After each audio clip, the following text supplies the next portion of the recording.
Part 2 of our video series on how to lose up to 6 kilos in 6 weeks. This is designed especially for busy women, and I'm Nicole, your coach. This step is reframing your thoughts, because the thoughts that you're thinking are holding you captive and holding you back from your goals. A lot of people, and to be honest, I want to start with a story. I'm going to start with a real vulnerable story, because I've done this too. I had a phase in my life where over the weekend I'd eat really bad food, whether it was emotional or stress eating, because I was working really long hours and I wasn't feeling very fulfilled. So I would eat a lot of chocolate brownies, and if we're going out for dinner or with friends, I would eat whatever I want. Even though I'd work so hard in the gym Monday to Friday, and I would meal prep Monday to Friday, I would then blow it on the weekend and I'd feel really bloated, sick and horrible about myself. And then what I would do every Sunday night, I would scrutinize myself and tell myself how bad of a job I did on this weekend and how I let myself down. And I would scrutinize myself in the mirror and pull apart my body, mentally noting all of the aspects I hated about myself. And I would do that in an attempt to try and impose stricter rules on myself. I would try and use that as motivation. I would then write down a list. I remember writing down lists of habits I was going to do instead this week. And they would always be too extreme and too many, but it was always going to set me up for failure.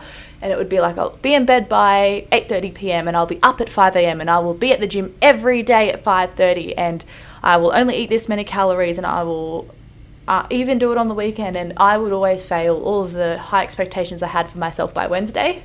And it would just make me feel worse about myself, and I'd repeat the cycle again that weekend, and I would think it was going to be different. And it was just this vicious cycle of being so self-critical. I don't know why I expected it to motivate myself, but it was the only tool I had in my belt to motivate me. And I was just uneducated. And I feel that a lot of women do that in the gym. When would hating on yourself ever result in sustainable, long-term happy results? Nothing from hate can breed that. Think about if you talk to your kid or your best friend or your husband with that negativity every single day, every single week. Do you think they would still be around happily? No. So why do we think it's different with ourselves? That's crazy. Anyway, I used to do it. I totally know what it feels like if you're falling into those ruts. There are so many things that we may need to change in our mindset on this journey to health, wellness, happiness. This is just one that I'm talking about today. In our programs, we talk about many others, especially in our membership, in our masterclasses, in our workshops, but also in the one-to-one coaching, we will dive deep on exactly what it is that you need to change for yourself. But this is the first one I'm talking about today, because it is the most common and it's what's tripping the most people up at the beginning of their journeys. Here is 2 ways you can change it, 2 techniques. I'm only going to share 2, and I want you to implement at least one of them. If you're an overachiever like me, go implement both of them. Please get out your journal and start taking notes and implement both. But at least one of them. Promise me that you're watching this video, you're reading through this guide, watching these videos. Make an effort to actually take action on what you're investing into right now. So, first one is we're going to do a little practicing of self-compassion. Now, instead of writing and listing out whether it's mentally or maybe you have a journal of self-hate, but typically it's in people's minds that they have these perceived flaws of themselves. And what we're going to do is, instead of being negative on ourselves, we're going to cultivate some self-compassion, and we're going to treat ourselves with the same kindness and understanding that we would offer a friend who is in the same situation. So, for whatever it is that you're going through right now, let's use me as an example, my story. I felt like I failed on the weekend, and I emotional ate, I stress ate, I overate, and I just felt horrible about myself. How would you confide or help a friend in that moment? Some good active listening skills might come in handy here, and you would be like, it's tough right now. You would acknowledge the hard emotions and feelings that you're going through first. You'd be like, yeah, it's tough. Yeah, it's challenging. Yeah, it feels shitty. Yeah, you're stressed. Yeah, you're tired. Yeah, you've got all these goals you feel like you're not hitting and you're setting your standards too high. You would accept where you're at first and foremost. You would acknowledge all your emotions. You would sit with your emotions. Journal this down if you need to. Some people talk it to themselves in a mirror. Some people journal it down and accept the negative feelings, and then what would you tell your friend? You definitely wouldn't tell your friend, now, how we're going to fix this is we're going to set 7 habits that are too hard to achieve. No, you wouldn't do that.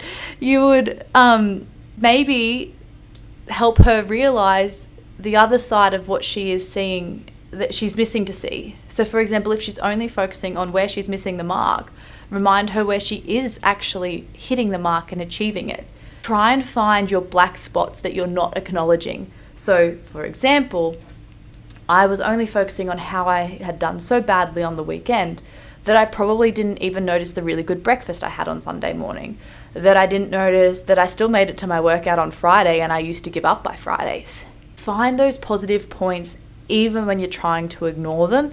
And honestly, everyone has imperfections. It would be completely impossible for you to be 100% perfect all the time, and you don't need to be 100% perfect for you to change your life. And you will learn that when we get to the fitness section, is that I do not expect you to be perfect, and I don't even put that on your habits or goals list.